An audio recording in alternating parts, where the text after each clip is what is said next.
इस्लामाबाद से रवाना होने वाली ब्रिटिश एयरवेज की एक परवाज मैनचेस्टर से होती हुई गेटविक लंदन एयरपोर्ट पर पहुंची तो दोपहर के 2 बज रहे थे। आईएसआई के 2 एजेंट यहाँ सयाहत के वीजे पर आए थे और उनका साथी पहले ही से उनकी आमद का मुंतजिर था। उसने खान और भट्टी दोनों का बड़ी गर्मजोशी से खैर मकदम किया और उन्हें लंदन में अपनी रिहाइश गाह पर ले आया। साथी का कयाम लंदन के मारूफ इलाके और एशियाई बाशिंदों के गढ़ साउथ हॉल में था और यहीं से उन्हें मदद भी मयसर आ सकती थी। उन्होंने उस रात शाम कुमार से मिलने वाले फोन नंबर के मुतालिक कंपनी के कंप्यूटर रिकॉर्ड तक अपने जराए से रसाई हासिल करके ये मालूम कर लिया था कि ये नंबर बर्मिंघम का है, जो हाल ही में गुज़श्ता 3 महीनों में अपने चौथे मालिक को मुंतकिल किया गया है। खान ने मकामी साथी से कहा, हमें फौरी तौर पर इन 4 मालिकान के एड्रेस चाहिए जिनके पास गुज़श्ता 6 माह में ये फोन नंबर रहा है। उसके बाद इंशाल्लाह हमारा काम कदरे आसान हो जाएगा। दोस्त ने पुरएतमाद लहजे में जवाब दिया, कल सुबह ये काम हो चुका होगा। सारी रात दोनों करवटें बदलते रहे। लंदन में वो पहली मर्तबा नहीं आए थे। खान ने तो अपनी तालीम ही यहाँ से मुकम्मल की थी। वो इस इलाके के चप्पे चप्पे से आज भी आशनाई रखता था। सारी रात दोनों हालात की संगीनी पर गौर करते हुए अल्लाह ताला से अपनी मदद की दुआएं मांगते रहे। सुबह जब वो नमाज पढ़कर थोड़ी देर के लिए लेटे तो उनका मकामी दोस्त इस पैगाम के साथ वहाँ से जा चुका था कि अब उसकी वापसी 4 एड्रेस के साथ ही होगी। दोनों के मुंह से बेसाख्ता निकला, इंशाल्लाह। उन्होंने अपने लिए नाश्ता खुद तैयार किया था। नाश्ता मुकम्मल करने के बाद वो बीबीसी का खबरनामा देख रहे थे जब इत्तलाई घंटी हुई। भट्टी ने दरवाजा खोला तो मकामी दोस्त तमतमाते हुए चेहरे के साथ विक्ट्री का निशान बनाए उनके सामने मौजूद था। उसने अपनी जेब से एक मुड़ा हुआ कागज निकाल कर उनके सामने रख दिया। भट्टी ने कागज का पुर्जा चूम लिया। Well done. इस पुर्जे पर बर्मिंघम के 4 मुख्तलिफ एड्रेस लिखे थे जिनको गुज़श्ता 6 माह के दौरान ये नंबर अलॉट होता रहा था। चारों एड्रेस मुसलमान बाशिंदों के थे। इनमें एक भारतीय नजाद और 3 पाकिस्तानी नजाद दोहरी शहरियत के हामिल थे। ये लोग लंबे अरसे से यहाँ मुकीम थे। 8 दिन तक भट्टी और खान इन 4 साबिका फोन मालिकान की तफसीलात जमा करते रहे। ये तफसीलात रोजाना शाम को एक मखसूस वक्त पर पाकिस्तान में फैक्स कर दी जाती और ये सिलसिला जारी रहा। 8 दिन के बाद मकामी मुहिब्बे वतन पाकिस्तानियों के ताउन से, जिन्होंने मुल्क की खिदमत के लिए दिन रात एक कर दिया था, बिलाखिर गौहर मकसूद उनके हाथ लग गया। एक ही वक्त में जब वो लंदन में अपने काम में मसरूफ थे, पाकिस्तान में इंटेलिजेंस के 15 बेहतरीन दिमाग और उनके जाननिसार मावनीन की मुख्तलिफ टीमें सरगर्म अमल थीं, जिसके बाद ही वो लोग किसी नतीजे पर पहुंचे थे। 10वें दिन दोनों काबिल ऑफिसर कामयाबी के मुजदे के साथ अपने वतन की तरफ गामजन थे। ये कामयाबी इनकी तवक्कुआत से बढ़कर थी। ये फतह थी इस अज़्म की कि जिस पर वो सिद्क़े दिल से कारबंद थे। 10 दिन तक मुल्क और बैरून मुल्क अपनी बेहतरीन तवानाइयां बरूए कार लाने के बाद आईएसआई ने बिलाखिर एक ऐसा मुश्तबा नाम तलाश कर लिया था जिसकी मदद से वो दुश्मन तक पहुंच सकते थे। ये नाम था इमदाद भाई। इमदाद भाई का ताल्लुक एक लिसानी जमात से था।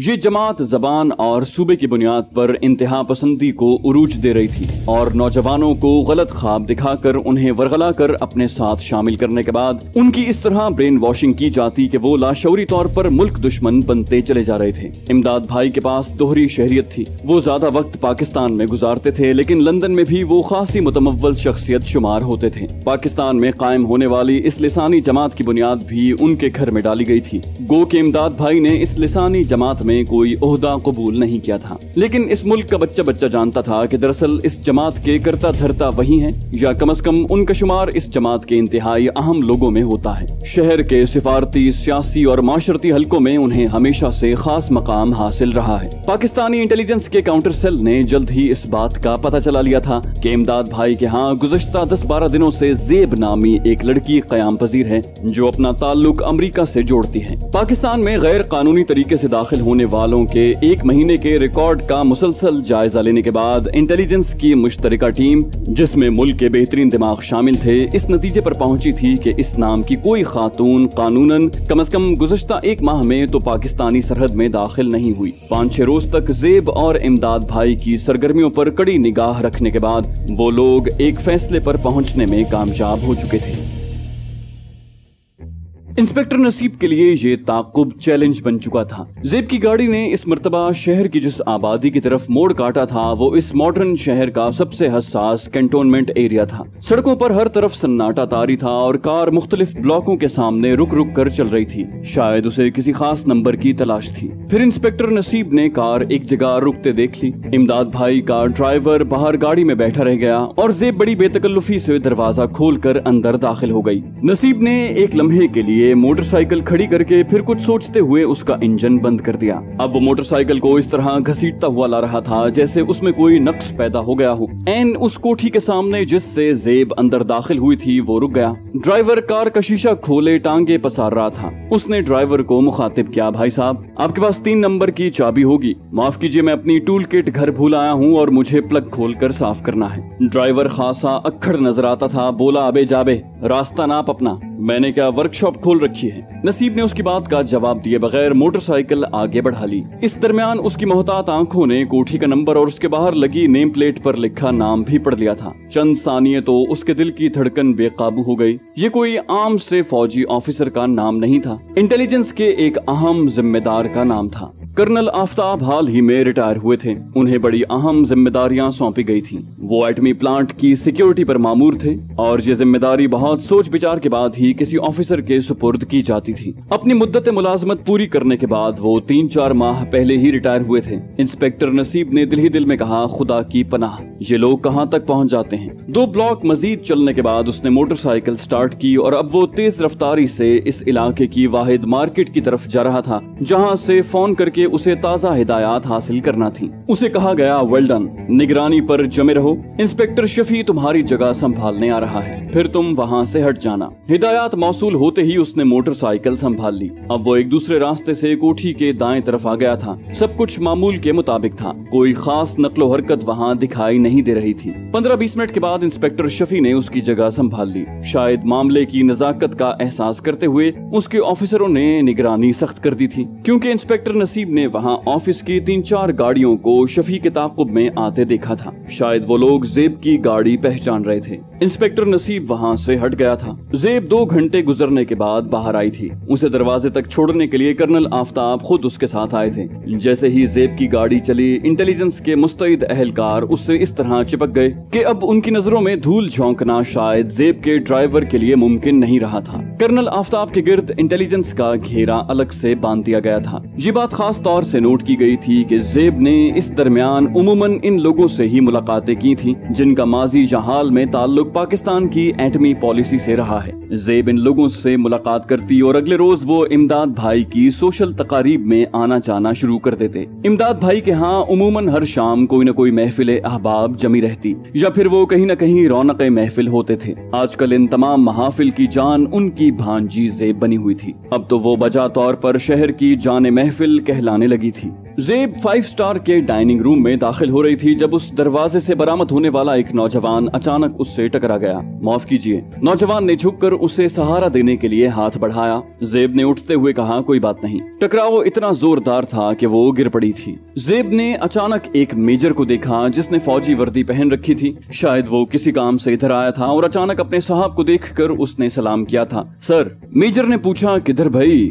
नौजवान ने मेजर की तरफ देखा। सर, एक गेस्ट से मिलने आया था। मेजर ने कहा, राइट, और मेजर चला गया। नौजवान ने दोबारा ज़ेब से मुखातिब होकर कहा, मैं माजरत खां हूँ खातून के आपको जहमत उठाना पड़ी। ज़ेब बोली, जी कोई बात नहीं। नौजवान ने उसके लहजे से महसूस कर लिया था कि परिंदा जाल में फंस रहा है। उसने बेतकल्लुफी से अपना हाथ उसकी तरफ बढ़ाते हुए कहा, मेरा नाम कर्नल आरिफ है। ज़ेब ने उसका हाथ गर्मजोशी से दबाया। ज़ेब, कर्नल आरिफ ने कहा, आइए एक कप चाय हो जाए, इस तरह मुझे कम से कम इत्मीनान रहेगा कि आपने बुरा नहीं मनाया। ज़ेब शायद इस मौके की मुंतजिर थी, बोली, ओह क्यों नहीं। थोड़ी देर बाद वो हॉल के कमरे वाली मेज पर मौजूद थे। ज़ेब ने उसे बताया था कि वो हाल ही में इस शहर में आई है और कभी कभी यहाँ कॉफी पीने चली आती है। नौजवान ने उसे कहा, मेरी भी पोस्टिंग हुए अभी 1 ही महीना हुआ है। ज़ेब ने बात बढ़ाई, आप तो शायद फौजी अफसर हैं, आपके लिए तो ये कोई अहम बात नहीं, अक्सर आपका तबादला होता रहता है। नौजवान ने कहा, ज़ेब साहिबा, मेरे लिए ये कोई ऐसी जॉब नहीं कि जिस पर खुश हुआ जा सके। कहाँ इंटेलिजेंस और कहाँ ये एटमी प्लांट की निगरानी। आप तो जानती हैं अब तनख्वाहों में जिंदगी की गाड़ी तो चलने से रही। उसने ये महसूस करते हुए कि ज़ेब इंटेलिजेंस के बिछाए हुए जाल में फंस चुकी है, मजीद वक्त जाया करना मुनासिब न समझा। आधा घंटा इकट्ठे गुजारने के बाद आरिफ ज़ेब को यकीन दिला चुका था कि वो दौलत का पुजारी है और उसके लिए कुछ भी कर गुजरने को तैयार है। उसके नजदीक वतन परस्ती वगैरह जदीद दौर में फजूल चीजें हैं और इस मादा परस्त दुनिया में अगर कोई चीज इंसान को मुमताज कर सकती है तो वो सिर्फ दौलत है। उसने ज़ेब को ये भी बावर करवा दिया था कि वो इसमें ज्यादा दिलचस्पी इसलिए ले रहा है कि वो खूबसूरत है और जब भी उसे कोई अच्छा चांस मिल गया वो इस मुल्क से ही भाग जाएगा। ज़ेब ने उसे बताया था कि वो अमेरिका की रहने वाली है और एक रिसर्च स्कॉलर होने के नाते पाकिस्तान आई है। उसने इमदाद भाई का गायबाना तारुफ आरिफ से करवाते हुए उसे बताया कि वो इमदाद की भांजी है। उसने कर्नल आरिफ को इमदाद भाई के यहाँ आने की दावत दी थी, जो कर्नल आरिफ ने बड़ी अपनायत से कबूल कर ली। ज़ेब की जिंदगी का शायद सबसे शानदार दिन था जब कोई काम का बंदा उसके हाथ लगा था। उसने अगले ही रोज कर्नल आरिफ को इमदाद भाई के यहाँ एक पार्टी पर मदऊ किया। इस मुलाकात के करीबन 3-4 घंटे बाद ही एटमी प्लांट की सिक्योरिटी पर निगरान इंटेलिजेंस ने सूंघ लिया था कि इमदाद भाई ने अपने एक दोस्त के जरिए आजकल एटमी प्लांट के सिक्योरिटी चीफ का नाम जानने की कोशिश की थी। इमदाद भाई का ये दोस्त पाकिस्तान इंटेलिजेंस का अहम ओहदेदार भी था। इमदाद भाई की इस तशवीश से आगाह करते हुए उन्हें बताया कि उसने तयशुदा प्लान के मुताबिक सिक्योरिटी चीफ का नाम कर्नल आरिफ बताया है और उन तक ये इत्तला भी पहुंचा दी गई है कि कर्नल आरिफ ठीक ठाक खाने पीने वाला आदमी है और हाल ही में गैर ममालिक में अपनी तरबियत मुकम्मल करके आया है। इमदाद भाई खासे मुतमईन नजर आ रहे थे। उन्हें जो कुछ बताया गया था कर्नल आरिफ वही निकला था। अब उन्हें अपने मंसूबे पर अमल करने के लिए साफ मैदान मिल गया था। एक ऐसा राशि ऑफिसर जो उनकी मर्जी के ऐन मुताबिक था और उस हसास इलाके में पहरेदारी का इंचार्ज जहां उन्हें दाखिल होना था। उसी रोज कर्नल आरिफ के एजाज में खुसूसी महफिल सजाई गई थी जिसमें ज़ेब ने अपनी भरपूर नुमाइश का मुकम्मल एहतमाम कर रखा था। कर्नल आरिफ ज़ेब पर मर मिटा था। उसने यूं जाहिर किया था जैसे उसे सदियों से सिर्फ ज़ेब का ही इंतजार था और अब जैसे उसकी तलाश मुकम्मल हो गई थी। ज़ेब ने अपनी जिंदगी में इतना खूबसूरत नौजवान और दिल फेंक कर्नल नहीं देखा था। शायद उसकी खुसूसी काबिलियत की वजह से उसे जल्दी तरक्की दी गई थी। उसने कर्नल आरिफ के साथ खासा वक्त तन्हाई में गुजार कर इस बात का अंदाजा लगाया था कि वो खासा समझदार आदमी है और इस सूरत हाल से कतन खुश नजर नहीं आता। 3-4 रोज की मुसलसल और भरपूर मुलाकातों के बाद ज़ेब ने एक रोज जब उसे डिफेंस से मुताल्लिक मसाइल पर छेड़ा तो उसकी तवक्को के ऐन मुताबिक कर्नल आरिफ बेथकान बोलता चला गया। उसने ज़ेब से कहा था कि उसे तो ये सारा ढांचा ही सिरे से गलत नजर आता है क्योंकि वो फौज की बजाय अवाम की हाकिमियत का कायल था। उसने बातों बातों में भारत की बेशुमार मिसालें देकर ये साबित करने की कोशिश की थी कि वहाँ का निजाम यहाँ से बहुत अच्छा है और पाकिस्तान और भारत को अच्छे हमसायों की तरह मिलजुल कर रहना चाहिए। उसका कहना था कि दोनों ममालिक जितनी रकम डिफेंस के अखराजात पर खर्च करते थे उससे दोनों ममालिक के अवाम की किस्मत बदली जा सकती थी। ज़ेब ने कहा था कि मिस्टर आरिफ, आप तो मुझे किसी और ही दुनिया के इंसान लगते हैं। कम से कम आप इस सोसाइटी में तो बिल्कुल मिसफिट हैं।